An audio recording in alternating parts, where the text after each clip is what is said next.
केरळमध्ये मुख्यमंत्री पिनरथी विजयन यांच्या नेतृत्वाखालील लेफ्ट डेमोक्रॅटिक फ्रंटचा सपशेल पराभव झाल्यामुळे देशातल्या डाव्यांचा अखेरचा गड कोसळला आहे।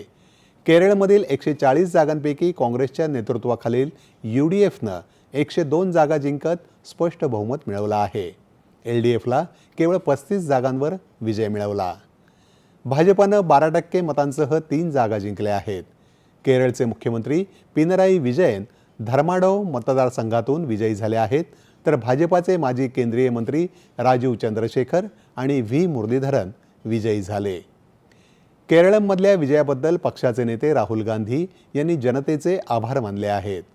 UDFच्या प्रत्येक नेत्यानं आणि कार्यकर्त्यानं केलेल्या परिश्रमांमुळेच हा विजय मिळाल्याचं त्यांनी म्हटलं आहे।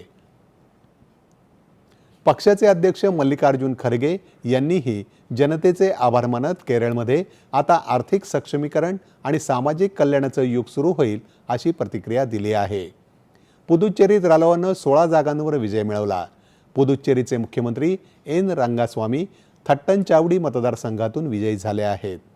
भारतीय जनता पक्षाच्या संसदीय मंडळानं पुदुच्चेरी राज्यातील विधिमंडळ पक्षनेत्याच्या निवडीसाठी केंद्रीय मंत्री डॉक्टर मनसुख मांडविया आणि भाजपाचे पुदुच्चेरी प्रभारी निर्मल कुमार सुराणा यांची केंद्रीय निरीक्षक म्हणून नियुक्ती केली आहे।